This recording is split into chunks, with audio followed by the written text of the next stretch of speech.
What was the proper way to dance this, David? Actually, Barney hadn't come to life yet. Now he comes to life. Oh! Yeah, he was the doll at that point, and then he comes to life. Oh, that's right. Okay. Yeah. You're Welcome back to Live with Aaron and Kelly. And we're here followed with the man of the hour, David Joyner. David, thank you so for much coming. for being here. Where is he? Oh, you. Oh, hey, what's up? Hello, everybody. How you doing? Now, David, everybody, we've been talking about Barney. We've been telling everyone we're going to have Barney on our show, and everybody's been going crazy. They keep saying, where is he? Is he going to have his full hour? All kinds of stuff.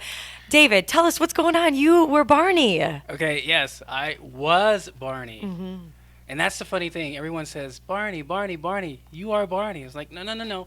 I was Barney for 10 years on the television show from 92 until 2001. And then another 4 years doing personal appearances and training other Barneys in other countries. How many Barneys are there? Wow, there's a Barney in England, Canada. I want to say there's one in Australia now. There's an Israeli production company that shoots Barney. Wow. Yeah, there's a Barney in Singapore. Do they speak in their language, or Yeah, is it? yeah. Oh, how cool! As a matter of fact, when I was doing the show, I had to do an appearance in Germany and then also in Mexico. So they, of course, the live show is pre-recorded because I don't do the voice. I'm the body. A guy named Bob West. People were wondering about that. Yeah, phenomenal voice, Bob West. Mm-hmm. And so I had to do this live show in German, right? So I was like, okay, send me the German version so I can listen to it with the American version. Oh, so you knew what they were doing. Yeah. But for some reason, still on stage, because Barney's all fluid and having fun, still on stage, I kind of found myself doing like Gestapo. Like the German. Yeah. You really embodied like the culture and the language of it. And of course, in Mexico, you speak in Spanish. Yeah. Right. I don't speak Spanish. Right. Andale. Wow, that was. Now, here's the deal. To move Barney's mouth, Uh-huh. I'm telling you a trade secret now. Uh-oh. To move Barney's mouth, there's a bar connected to the bottom jaw that was padded with a sponge that I bit down on to grab the sponge, Uh-huh. and I would nod my head up and down Oh my. to move Barney's mouth. Oh, just to move his head. So he's constantly moving. So Yeah. you're like, Every syllable is a nod. oh my God. Imagine doing that in Oh, Spanish. good Lord. Imagine Puerto Rican. They speak even faster. All I my just Puerto got Rican dizzy. friends. Oh, good Lord. I just got dizzy. I mean, the question always is, how hot was it in that suit? It can get over 120 degrees. Okay. Yeah. And the costume at one point was 70 pounds. And, to be able to jump and do 360s in the costume, I had to stay in shape. And I considered it like an athletic training. I would go to, and also I'd have to train my body for heat, right? So even as doing Hip Hop Harry, and I still do live appearances as Hip Hop Harry, I have to make sure that no matter what the situation, no matter what the circumstances, if I'm indoors, outdoors, air conditioning, 90-degree weather in the Bahamas, in the tropics, it doesn't matter. I want to make sure that whoever comes to see this show is going to have a phenomenal experience, that when they walk away, they're going to go, wow, Mommy, I can't wait to see him again. Aww. So I would literally train my body for heat. At the hottest part of the day, I'd be out on the track running, doing sprint workouts, in the weight room, doing everything I can to make sure that when I'm performing, I'm not going to be hindered by anything. That's amazing. Now, David, you mentioned Hip Hop Harry, so you were in a costume as Barney. Did you ever think, did you think, oh, I'm done with this, and then, I'm never going to do this again? Or did you think, oh, this is something that's going to come up again in my life? You know what I mean? Can you explain that? I want to go to another costume. This one's not enough. No, it's funny because as an actor and as an artist, you want to continue to grow in your field and in your craft. And my original longing for the arts was to be an actor, an entertainer. I used to be a mannequin, live mannequin, stand in store windows. I've danced, I've modeled. And so when I really got into acting full time, the whole dream was to move to Los Angeles. Now, Barney was shot in Dallas. Yay, Dallas. Yeah. Our Texas pet peeps out there. Loved living in Dallas. Anybody listening and watching in Dallas, I miss you. I miss you. Aww. I miss you. Why do you like Dallas so much? Dallas had some of the most beautiful women. I knew he was going to say that. I knew he was. I am going to Dallas. My God. Naturally beautiful. And then on top of that, there was like no competition. In LA, there's a competition. Oh, hey, Right. Dallas, everybody's fine. Okay. But back to the children. Yeah, back to the children. That's weird to hear Barney talk about women. We'll talk about the moms later. No, but one of the things, I wanted to move to Los Angeles, and Barney was going to go on a hiatus, and I'd done the television show for 10 years, and I thought, okay, if I don't move to Los Angeles now, I'm never going to do it, right? And at the time, I was also going through the ordination process of becoming a minister. And then I found out that, that really wasn't my calling. Children were my calling. So I was giving a sermon, and in that sermon, it just hit me that, and I spoke this, that I was going to be on another successful children's television series. What capacity? I had no idea. Whether or not I'd be in costume, I had no idea. But when I moved to Los Angeles and started doing other acting, I got a call from a young lady that was actually on the set that I was doing an episode of That's So Raven, and she was working with the producer Claude Brooks. And she asked me if I'd ever heard of him, and I says, no. And she says, well, he's done a lot of television shows. He's been on this, he's been on that. And he's now trying to produce a children's character called Hip Hop Harry. Would you mind meeting with him and giving some advice? And I said, sure. So she set up an appointment that day, and I remember driving onto the Paramount lot. All right, you moved to Los Angeles. Yeah. That's like the dream array. When you go through that, I remember it gates, too. I remember it the too. pearly gates. You're like, wow, okay. So, and I'm just going in there to talk to the guys. Right. And so they sit me in this office with one of the co-producers, Galila Lazarus. Kelly, you know Who Galila. is beautiful. Galila's from Ethiopia. Okay. Galila has the most beautiful eyes you've ever seen. Galila's like, if they try to get anything accomplished, put Galila in front first. So I'm sitting in this office with Galila going, and then she says to me, she Am says, I in heaven? We've studied all these Barney videos, and the joke was that Barney was black, and then we said, if we could get the guy that plays Barney to be Hip Hop Harry, that'd be great. And then she looks at me and she says, and the fact that you're in my office today, that's divine. And I'm like, where do I sign? Oh, she just had to pull out the eyes, huh? That's good job, That's Galila. cool. But you commented about this at the Step It Up. In fact, he was one of the speakers, right? Spokespeople, or that Gotta talked about. support my Yes, girl. I know. Yeah. I know. Gotta support Pinky. Aw. Yeah, because they were together on Gotta Hip Hop support Harry. Pinky. Oh, you got it. What is this? This is a DVD that Oh Pinky my and God, you brought it out. Siri did. Oh, It's- and Syrian actually came and taught Yeah, for our Syrian program. taught too. Huge shout out to Syrian. The girls love Syrian, and That's we're my gonna be mama, Syrian. we're gonna actually be posting like clips from Syrian's class and our other guest speakers on our Step It Up Facebook. So make sure you Facebook myself or Aaron at Aaron M Sanchez or Kelly V Dolan, so you guys can actually see what we did with the program and meet all these people that we're talking about. Yeah, and so you talked about like this was like, was this your calling, or I mean, you wanted to be in front of the camera? How did that? Of course, you want to be in front of the camera, right? And I've always accredited myself to being talented first, right? Not a star, but as a talent. And I've always known that I wanted to bring happiness and joy to people. My last name is Joyner, and my grandmother at a young age told me, you're about joy. Use your last name. You're about joy. And so my thing was, even as a kid, I wanted to bring so much joy and laughter, and I want to see people smile. Right. So I would do any and everything to make people smile. Anything. I kind of started in the church. When other kids were up giving their Sunday speeches, blah, blah, blah, blah, blah, blah, blah. David Joyner was up there going, blah, blah, blah, blah, blah, blah, blah, blah, blah, blah. I was trying to make it exciting and fun and real. So That's awesome. I know we've got a bunch of people I'm looking asking through questions and stuff like that. David, any other animals? Oh, are you, David? Any other? Oh, maybe have you been any other animals? You were a dinosaur and then a bear. That's a great question. Right. Or if you haven't, what would you be? What would be the next? I know if you were a dinosaur already, I mean, how do you beat that? But actually, I have. What have you done? Oh, you have? Oh, what? Well, the episode that I did for That's So Raven, it was a bear. Oh. Right? And then Master P had come out with we shot a pilot, Gigi the giraffe. So I've also been Gigi giraffe. the giraffe. Giraffe. How cool. I shot the pilot with a That's awesome. It's funny. I can't get away from these characters. I mean, as much as I try. But David, you have gotten away because you've actually done some acting as well. Talk about that. Talk about all that stuff. I do a lot of stuff out of the camera. I mean, out of the costume in front of the camera. I've been on 24, House, that 70 show. I was an attorney on The Young and the Restless, General Hospital. Yeah, you have a huge line of credits on the IMDb. Yeah. What do you think is the biggest difference between, getting the opportunity to play a character out of the costume versus in the costume? The funny thing is when you're performing for kids, that itself is truly a gift.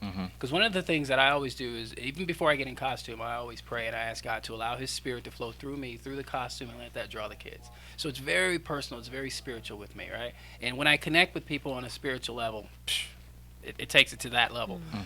As an actor outside of the costume, of course, you still, as an artist, want to give your best and give your all, but it's about you, and it's about you, your expressions, your light, your joy, and everything that you're doing as that particular character, and then being able to put on all these different hats, as being in a costume or being myself, playing a different character. I mean, this is something that I since I was a kid, is like, I breathe this, and for me to perform, it's like taking breaths. And somebody years ago said, you need to give this up and get you a full-time job. Who said that? My ex. And, no wonder. Thus the ex. And I said, you don't understand. I said, this is like breathing to me. I said, if I gave this up, I would literally suffocate. Yeah. Well, I've got to say we have someone on the line ready to ask you a question. They've been waiting ever since you got on here. But I'm just going to say really quick, I know a partial how that's like. I did the Charmin Bear. And the Charmin Bear was like... Oh, you were the Charmin Bear? Yeah, it was the last... I filled in for the last minute. The person didn't show up. Like the toilet paper. Yeah, the Charmin Bear. And it was like an event, bear. And it got really hot. But I remember I was like really big with my animation, and it was the most fun I had. People had no idea who I was out inside the costume, but I became at that moment, I'm Charmin the Bear. It's like wearing a mask. You can do anything you want. And it's like, they don't know who you are. Yeah. But of course, you still have to be within the guidelines. Okay, we have, I believe, Cedwan Hooks from Kansas City. You're tuning in from Kansas City. Are you there? Hi, I'm here. Awesome. What's up, Cedwan? Hey, I believe we talked before, David. Yeah, man. Oh, one of your fans. So what's your question for David? Well, the first thing I want to say is that you were the biggest influence that got me started in my career. I'm a puppeteer. Cedwan is a puppeteer also. Wait, what do you do? Oh, so what kind of puppeteer? Like, for what? Well, I do puppet shows for kids in the area and stuff like that, and I've gotten a chance to be a costume performer for Mr. Stinky Feet and stuff like that. Well, I watched BNF as a child, and I looked to you as my inspiration. I learned almost everything about movement through you. Who was your influence that got you interested in acting and taught you about movement with costume characters? When I was a kid, in elementary school, Art Linkletter came to our school and talked about acting and performing. I know a lot of you have no idea who Art Linkletter is. Our cameraman does. Our cameraman does. He knows but exactly. He said something that really, truly inspired me. And he says, he felt very honored whenever he performed. He said it was an honor. It was a gift. And I always hold that true to whenever I'm performing. It's an honor. It's a gift to have that ability to do what you're doing and to be able to entertain people. And once I got the role as Barney, I went to Disney World for vacation. And I just studied the nuances of the walkabout characters. I watched their movements. I studied just the little simple, intricate movements of detail. And then also, by my mannequin background, I used to study mannequins. I used to walk around and look at the windows, and I'd look and see how that mannequin had that hand formed and then the head just tilted to the side. So I was already in my mind and in my psyche trying to look at different movements and understanding through movement how you can relate. So it came very natural. You said one of my favorite words, nuance. I love that word. Like when you think of like a nuanced, performance, it's like all those little things that like draw you in, you know? Like I think as an actor, as a dancer, when you take class or you're working with a director, just those little nuanced things that happen. It's like those are the beautiful little breaths that we take in our careers. That's so awesome. Sedwin, big ups to you, man. Yeah. You doing your thing. Thank you. Sedwin Hopefully. designs and builds costumes, and we've chatted online as far as trying to give him any kind of advice that I can. Sedwin, if you're ever out here in LA, make sure you hit us up. Make sure you hit us up on Facebook and Twitter, and we'll stay in touch. Maybe we can have you do something on the show if you're out this way. Oh, okay. David, hopefully me and you will work together one day, too. That's what's up, my man. That's what's up. Great. Okay, awesome. thank you. Thank you for calling in. Thank you. And thank you for watching. And watch every week. Yes. At 11 o'clock. Quick plug. Yeah, we had a lot of questions, regarding you on Facebook. And one of them was, I'm trying to find it here.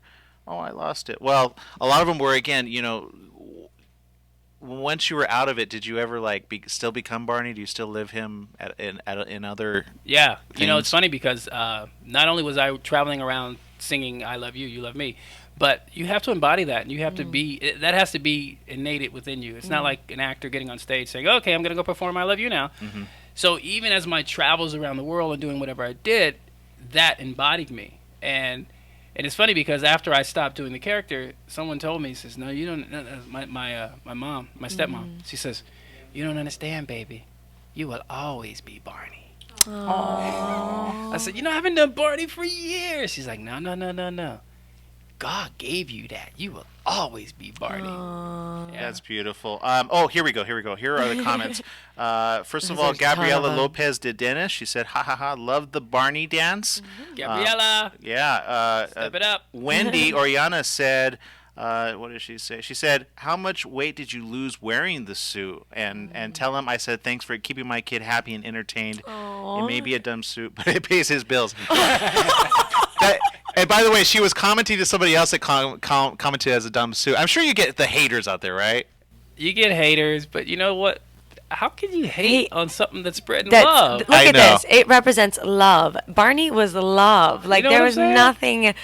And Barney was a baby boomer also. Wasn't it great to be able to put your kid in front of the television set and go away and do your chores? Chores. My parents called it resting. I was like, wow, they're resting all the time. What's going on? We always knew what was going on. I didn't.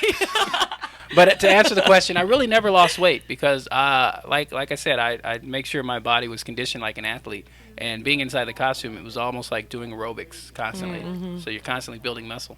Oh, very that's interesting. Mm-hmm.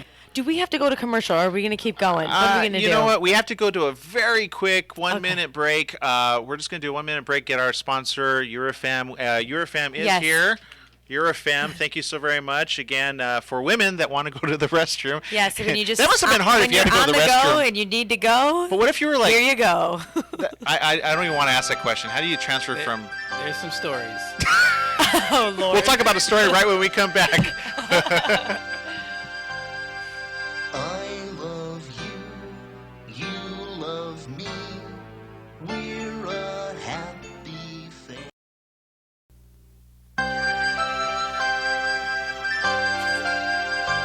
It never gets old. Oh. Oh, yeah, look at it. You love me, we're a happy family with a great big hug and a kiss from me to you. Won't you say you love me too? Welcome back to Live with Aaron and Kelly. We are here with David Joyner, also known as Barney, and Hip Hop Harry. Right now, When I say hip hop, you say Harry. Hip Hop Harry. That's right. Me and David met on the set of Hip Hop Harry. I played a character, Pinky, and it was amazing working with him. Claude Brooks was the executive producer on that. Amazing guy, doing a lot of projects. He's always keeping busy. You want to plug a few things before we let you go? Well, Hip Hop Harry's got some live shows coming up. Awesome. We'll be performing August the 8th at St. Jude's Children's Research Hospital in Memphis, Tennessee. Awesome. And then we got a couple of free shows coming up. September the 8th, we'll be in Minneapolis doing a live appearance at the Target Book Festival there. at Highland Park. And then also September the 23rd, we'll be in Washington, D.C. at the National Mall performing at the Library of Congress National Book Festival presented by Target. We'll be performing on the Target's Children's Stage, and that is September the 23rd. That is awesome. You're like the international man, literally. I love it. That's awesome. And David also brought Hip Hop Harry Bear. He's going to sign, and we're going to. And you're going to sign because you were on Hip Hop Harry. And I'll sign as well. And we're going to actually we'll do like a little raffle type, or not a raffle, but we'll do a giveaway. Contest. We'll do a giveaway. A good news giveaway. So make sure you go to Facebook and Twitter, and you can find out how you can get that. And then also we have the lovely Catherine Shand who stepped it up this week. She attended our program, and she has a quick question for David before we let him go. A quick question for Barney. So as you know, sorry, hold on. Repeat that. Hello. Yeah, you're on. I am on. When I was little, I grew up watching you. Many other children did, of course. But one thing I want to know now: do you have a room in your house dedicated to Barney, like a Barney cutout? Cardboard, a huge one. You walk into your house, and you're like, "Hey, Barney." I have a question. Do you? I was just gonna say, because if so, I do have a 4-foot stuffed Barney. Wow. I have Barney director's chairs that has Barney's name on it. I've got all type of Barney memorabilia. Wow. Videos. I've got the actual videos, the VHS tapes that I've signed and autographed. And maybe one day, I don't know, when I'm 80, I may decide to. Yeah, those are timeless treasures. Yeah. Well, it's that time. We're sorry, but we thank you so very much for coming on. Thank you so much. Thank you. Yeah. There's so much love going on to this show. If you want to tune in, always tune in weekly. Go to our Facebook, facebook.com, Aaron M. Sanchez, Kelly V. Dolan, or you've got your own, right? Yeah, facebook.com/DJoyner22. Awesome. So, and you got what I represent Step It Up, so go to Step It Up Co. And if you wanted Step to It Up join Co. next year, go to it, girls. I'm international. Anyone can do it. Just hit us up. That's right. StepItUpLLC.com. Go there for more info. What do you think of Step It Up, David? Oh, man, it's awesome. What an opportunity you guys have put together for young ladies all across the country to be able to come across the world, to be able to come and learn what it's like to get into dance and the professionalism of dance in the Los Angeles area. Beautiful. Awesome. Thank you so very much. And tune in next week. We'll be right 11 a.m. here. live with Aaron and Kelly. You questioned that.